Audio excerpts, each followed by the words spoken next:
धर्म प्रेमियों को, सभी प्रबुद्ध जनों को, सभी बुद्ध जनों को, सभी तत्वदर्शी जिज्ञासुओं को और सभी गीता प्रेमियों को मेरी ओर से और मेरी संस्था डूवर्स पैराडाइज फाउंडेशन के सभी सम्मानित सदस्यों की ओर से सादर जय श्री कृष्ण। आज हम वर्तमान युग में आध्यात्मिक चिंतन की श्रृंखला के तहत गीता के 9वें अध्याय के श्लोक संख्या 30 की व्याख्या कर रहे हैं।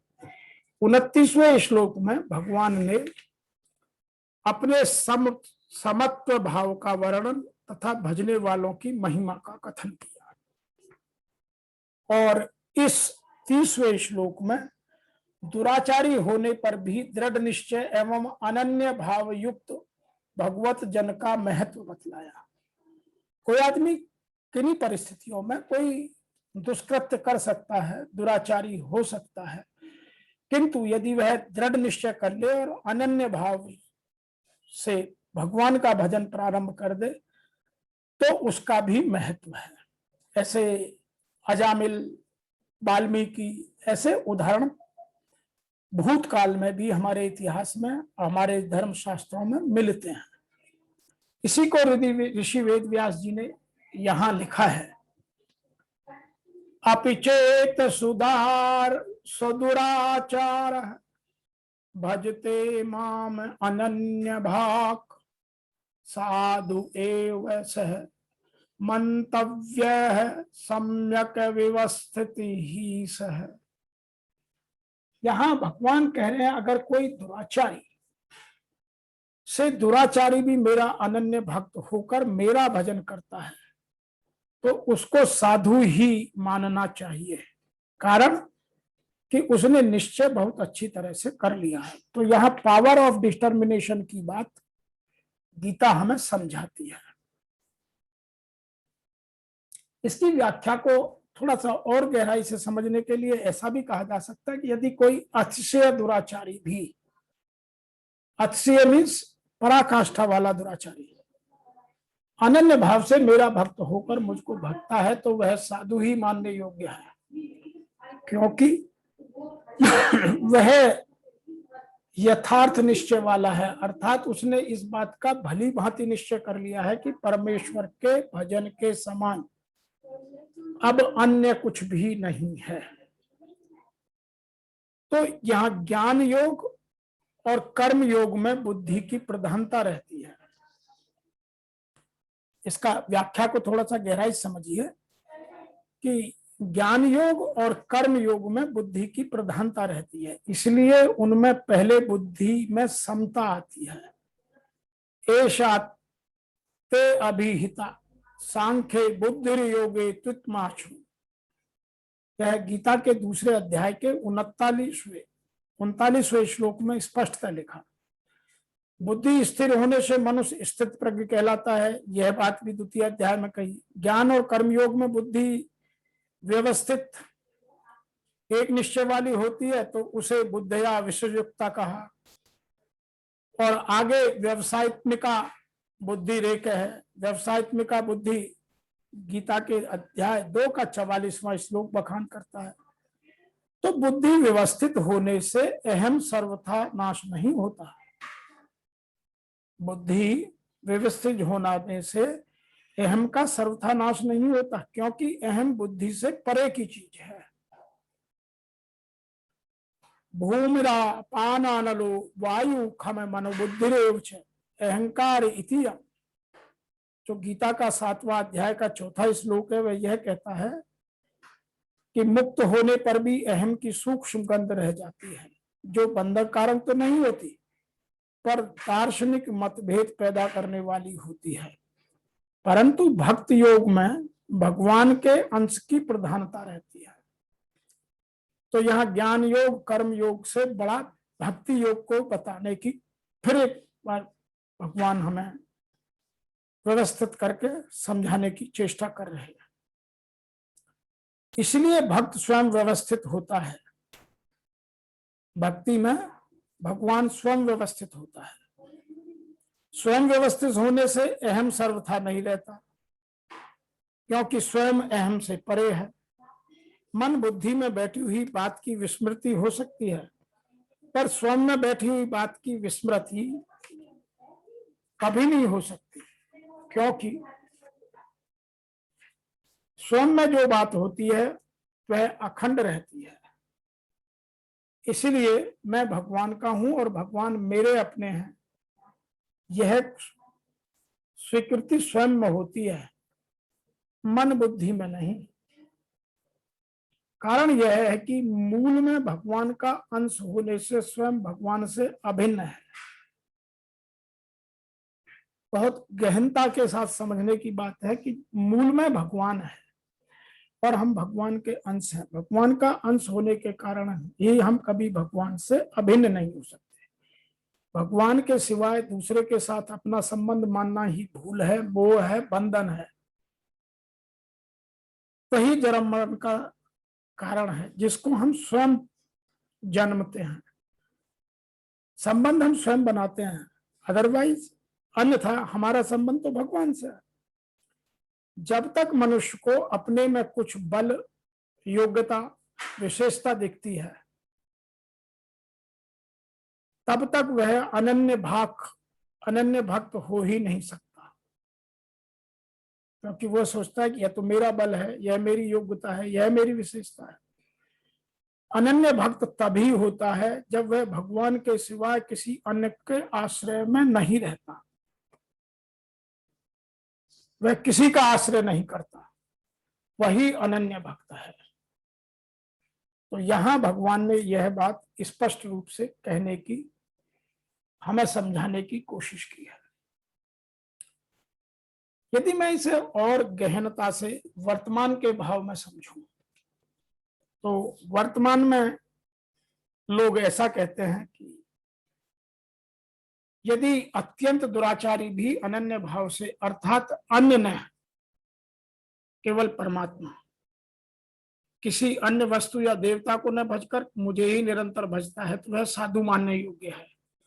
और अभी वह साधु हुआ नहीं है, किंतु उसके हो जाने पर संदेह भी नहीं है, क्योंकि वह यथार्थ में, निश्चय में लग गया है।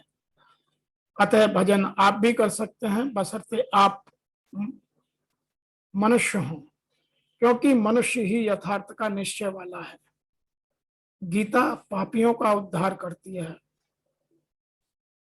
और उन्हीं को रास्ता दिखलाती है। गीता जीवन जीने की कला सिखाती है। गीता हमें हमारा जीवन का मार्ग प्रशस्त करती है। तो यहां यह जानना बहुत आवश्यक है। इस श्लोक के अनुसार एक व्याख्या और हो सकती है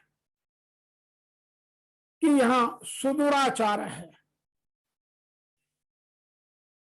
बहुत महत्वपूर्ण शब्द है। यदि पापी से पापी, अत्याचारी से अत्याचारी मनुष्य भी सदाचार करने लगता है तो वह भक्त बन जाता है। अतः हमें इस शब्द को ठीक से समझना होगा। जब वह मनुष्य बुद्ध रहता है तो उसके दो कर्म होते हैं। नंबर एक, प्रथम बुद्ध, और द्वितीय स्वाभाविक।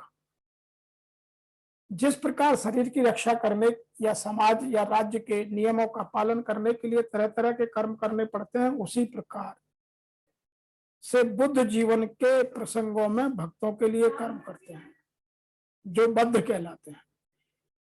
इनके अतिरिक्त जो जीव अपने आध्यात्मिक स्वभाव में पूर्णता भिन्न रहता है और परमात्मा भाव में, परमात्मा भक्ति में लग जाता है, उसके लिए भी कर्म होते हैं, जो दिव्य कहलाते हैं। ऐसे कार्य उसकी स्वाभाविक स्थिति में संपन्न होते हैं और शास्त्रीय दृष्टि से भक्ति कहलाते हैं। बद्ध अवस्था में कभी कभी भक्ति और शरीर की बद्ध सेवा एक दूसरे के समानांतर चलती है, परंतु उन्हें कभी कभी वे एक दूसरे के विपरीत भी हो जाती हैं। जहां तक संभव होता है भक्त सतर्क रहता है। यदि कोई ऐसा कार्य न करे जिससे वह अनुकूल स्थिति का भंग हो जाए, तो वह भी भक्त हो जाता है। तो यहां यह बात हमें समझाने के लिए भगवान ने इस उदाहरण को दिया है। अब हम इसको और आध्यात्म की गहराई से छूने की कोशिश करते हैं। आप इसके भाव को समझिए। जैसे कोई करोड़पति या अरबपति यह बात कह दे कि मेरे पास जो कोई आएगा उसको मैं 1 लाख रुपए दूंगा, तो उसके इस वचन की परीक्षा तब होगी जब उससे सर्वथा ही विरुद्ध चलने वाला और उसके साथ बैर रखने वाला, उसका अनिष्ट करने वाला आकर उससे 1 लाख रुपए मांगे और वह उसको दे दे। इससे सबको यह विश्वास हो जाएगा कि यह जो मांगे उसको देता है। इसी भाव को लेकर भगवान ने यहां दुराचारी का नाम लेते हैं, अपिचेत। 7वें अध्याय में आया कि जो पापी होते हैं वो मेरे शरण नहीं होते, और यहां कहा गया क्या है कि दुराचारी से दुराचारी भी अनन्य भाव से मेरा भजन करता है। तो इन दोनों बातों में कुछ विरोधाभास सा लगता है। इस विरोध को दूर करने के लिए यहाँ अपि और चेत ये 2 शब्द दिए हैं। तात्पर्य यह है कि 7वें अध्याय में दुष्कृति मनुष्य मेरे शरण में नहीं होते ऐसा कहकर उनके स्वभाव का वर्णन किया है, परंतु वे कभी किसी कारण से भजन में लगना चाहे तो लग सकते हैं। मेरी तरफ से किसी को कोई मनाही नहीं है।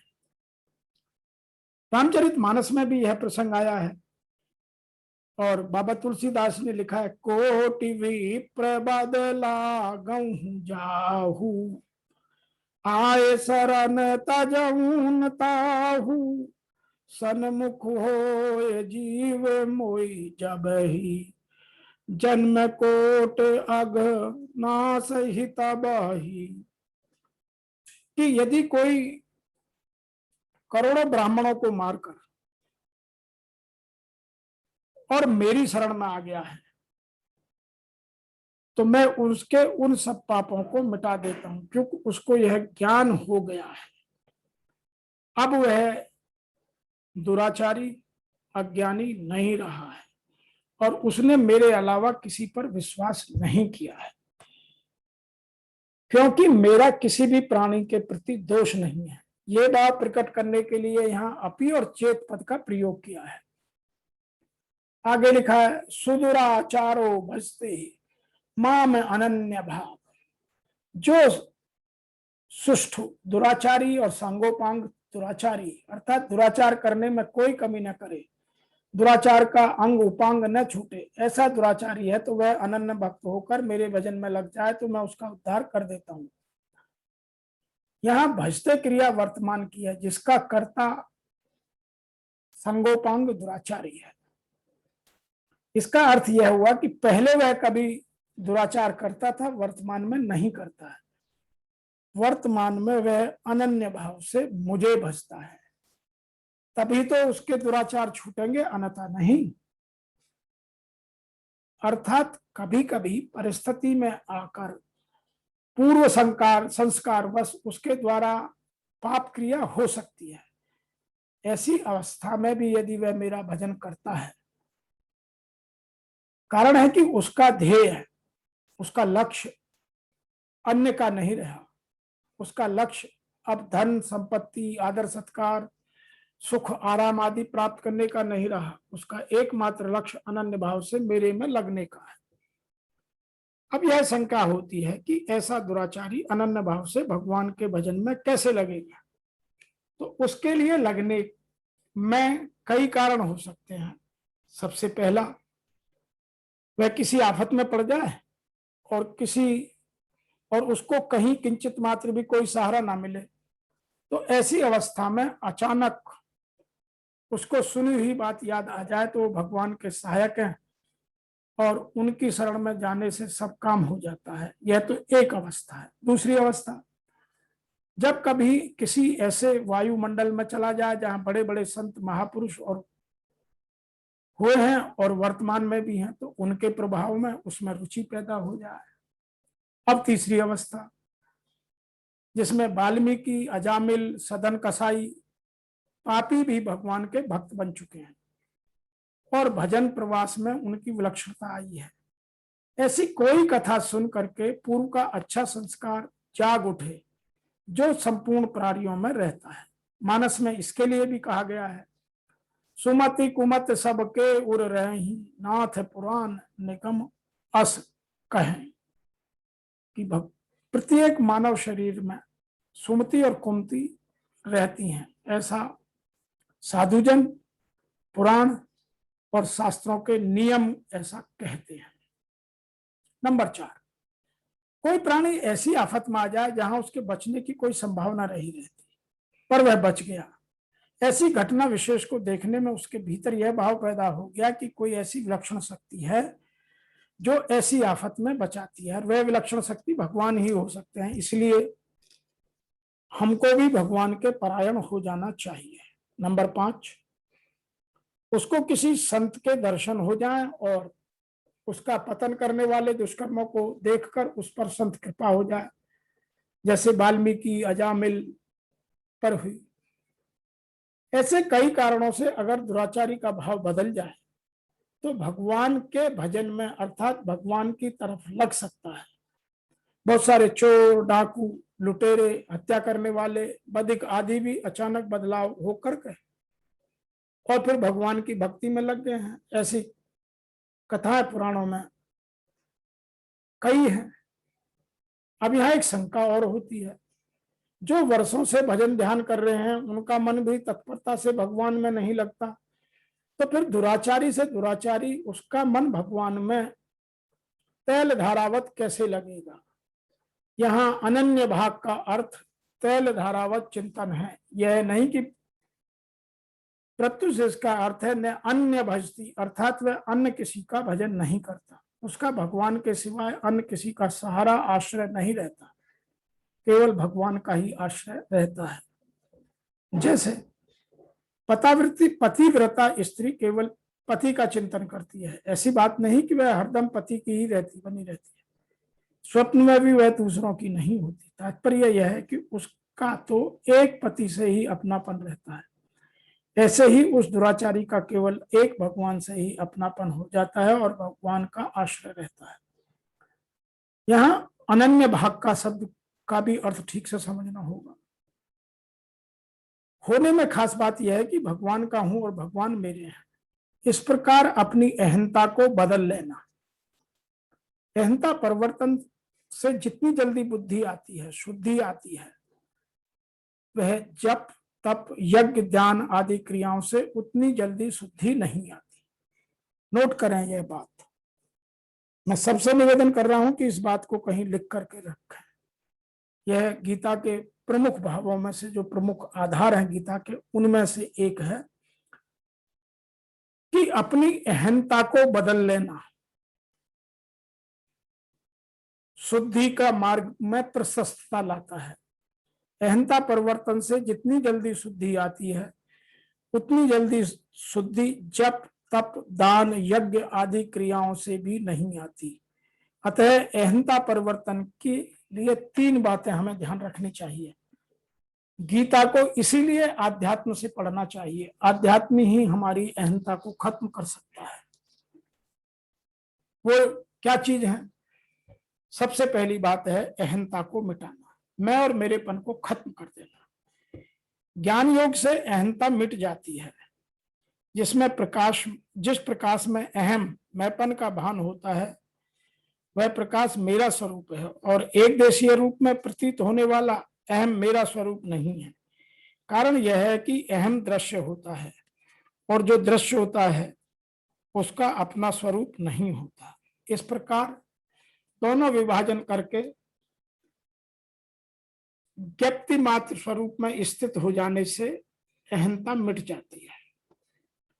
दूसरा भाव है अहंता को शुद्ध करना, कर्म योग से। देखिए, पहले में अहंता को मिटाना ज्ञान योग में, और कर्म योग से अहंता को शुद्ध किया जा सकता है। कर्म योग से अहंता शुद्ध होता है। जैसे पुत्र कहता है कि मैं पुत्र हूं, ये मेरे पिता हैं, तो इसका तात्पर्य यह है कि पिता की सेवा करना मात्र मेरा कर्तव्य है, क्योंकि पिता पुत्र का संबंध केवल कर्तव्य पालन के लिए ही है। पिता मेरे को पुत्र न माने, मेरे को दुख दें, मेरा अहित करें, तो भी मेरी को उनकी सेवा ही करनी है, उनको सुख पहुंचाना है। ऐसे ही माता भाई भौजाई स्त्री पुरुष परिवार आदि के प्रति मेरे अपने कर्तव्य का पालन करना मेरा स्वधर्म है। उनके कर्तव्य की तरफ मेरे को देखना ही नहीं। वो मेरे लिए क्या कर रहे हैं मैं ये नहीं देखना चाहता, मैं उनके लिए क्या करूं, मैं अपने कर्तव्य का पालन कितना करूं। ये अपनी अहंता को शुद्ध करने का कारण है, जो कर्म योगी बड़ी आसानी से कर लेता है। तीसरी स्थिति आती है अहंता का परिवर्तन करना, और अहंता का परिवर्तन होता है केवल भक्ति योग में। इसलिए अहंता को मिटाना ज्ञान योग से, अहंता को शुद्ध करना कर्म योग से, और अहंता में परिवर्तन लाना भक्ति योग से। भक्ति योग से अहंता बदल जाती है। जैसे विवाह में पति के साथ संबंध होते ही कन्या की अहंता बदल जाती है और वह पति के घर को अपना घर, पति के धर्म को अपना धर्म मानने लग जाती है।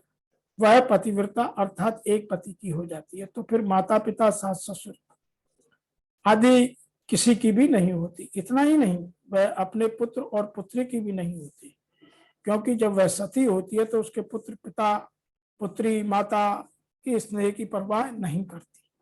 हाँ, पति के नाते वह सेवा सबकी करती है, पर उसकी अहंता केवल पति में रहती है। ऐसे ही मनुष्य की अहंता भगवान का हूं और भगवान मेरे हैं, इस प्रकार भगवान के साथ हो जाती है तो उसकी अहंता बदल जाती है। और इस अहंता बदलने को यहां अनन्य भाग कहा गया है। तो ये गीता हम सबको अलग अलग तरीके से अलग अलग भावों को उन्नत करने के लिए, डेवलप करने के लिए प्रेरित करती है। आगे लिखा है साधुरे उचय मंतव्य है। अब यहां यह प्रश्न होता है कि वह पहले दुराचारी रहा और वर्तमान में उसके आचरण सर्वथा शुद्ध नहीं हुए, तो दुराचारी को लेकर उसके दुराचारी मानना चाहिए या अनन्य भाव को लेकर उसको साधु मानना चाहिए? तो भगवान कहते हैं कि उसको साधु ही मानना चाहिए। यहां मंतव्य विधि वचन है। मानने की बात वहीं कही जाती है जहां साधुता नहीं दिखती। अगर उसमें किंचित मात्र भी दुराचार न होते तो भगवान उसको साधु ही मानना चाहिए। ऐसा क्यों कहते हैं? तो भगवान के कहने से यही सिद्ध होता है कि उसमें कहीं अभी भी दुराचार है, वह दुराचारों से सर्वथा रहित नहीं हुआ है। इसलिए भगवान कहते हैं कि वह अभी भी संगोपांग साधु नहीं हुआ, तो भी उसको साधु मानना चाहिए। अर्थात बाहर से उसके आचरण में, क्रियाओं में कोई कमी न दिखने में आ जाए कि वह असाधु है। इसका कारण है कि वह अनन्य भक्त हो गया है।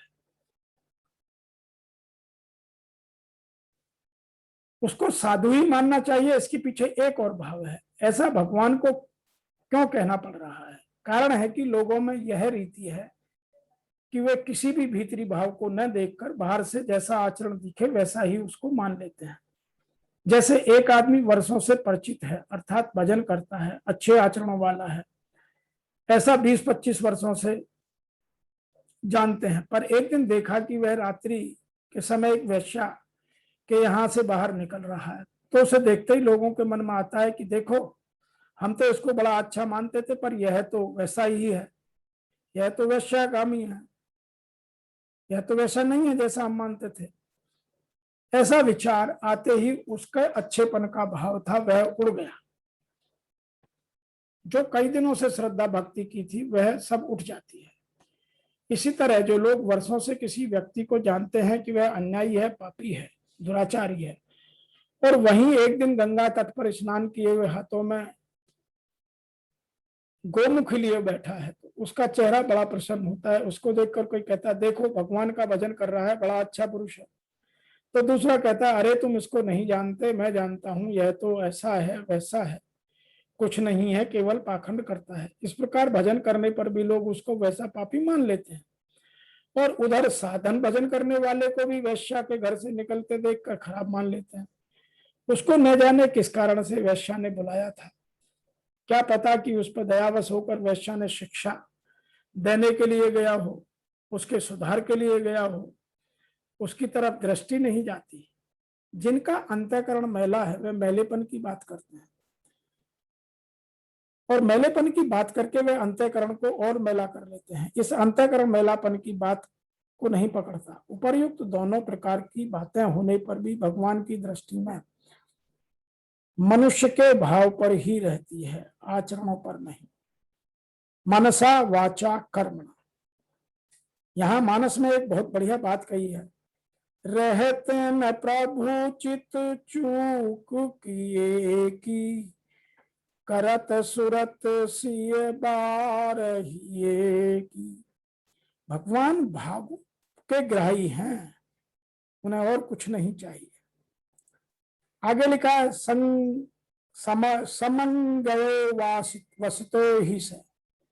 दूसरे अध्याय में कर्मयोग के प्रकरण में व्यवसायत्मिका बुद्धि की बात कही गई है। अर्थात वहां पहले बुद्धि में यह निश्चय होता है कि मेरे राग द्वेष नहीं करने हैं, कर्तव्य कर्म करते हुए शुद्धि अशुद्धि में सम रहना है।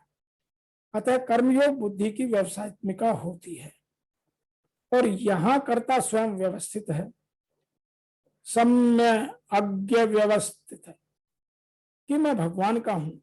अब मेरा काम केवल भगवान का भजन करना है, यह निश्चय स्वयं का है, बुद्धि का नहीं है। अतः सम्यक नियम निश्चय वालों की भगवान में स्थिति है। तात्पर्य यह हुआ कि निश्चय करना बुद्धि में है, यहां निश्चय करता स्वयं में है। करण में निश्चय होने पर भी जब कर्ता परमात्मा से अभिन्न हो जाता है तो फिर कर्ता में स्थित होने पर करण का भी निश्चय हो जाए तो इसके कहने ही क्या, सोने पर सुहागा है। जहां बुद्धि का निश्चय होता है वहां निश्चय तब तक एक स्वरूप नहीं होता, एक रूप नहीं रहता, जब तक स्वयं कर्ता उस निश्चय के साथ नहीं मिल जाता। जैसे सत्संग स्वाध्याय के समय मनुष्य ऐसा निश्चय होता है कि अब तो हम केवल भजन स्मरण करेंगे, परंतु यह सत्संग स्वाध्याय के बाद स्थिर नहीं रहता। इसमें कारण यह है कि स्वयं की स्वाभाविक रुचि केवल परमात्मा की तरफ चलने की नहीं है, प्रत्युत साथ में संसार का सुख आराम आदि लेने की में अभिरुचि रहती है। परंतु जब वह स्वयं का निश्चित हो जाता है कि अब हमें परमात्मा की तरफ चलना है तो फिर यह निश्चय कभी मिटता ही नहीं, क्योंकि यह निश्चय स्वयं का है।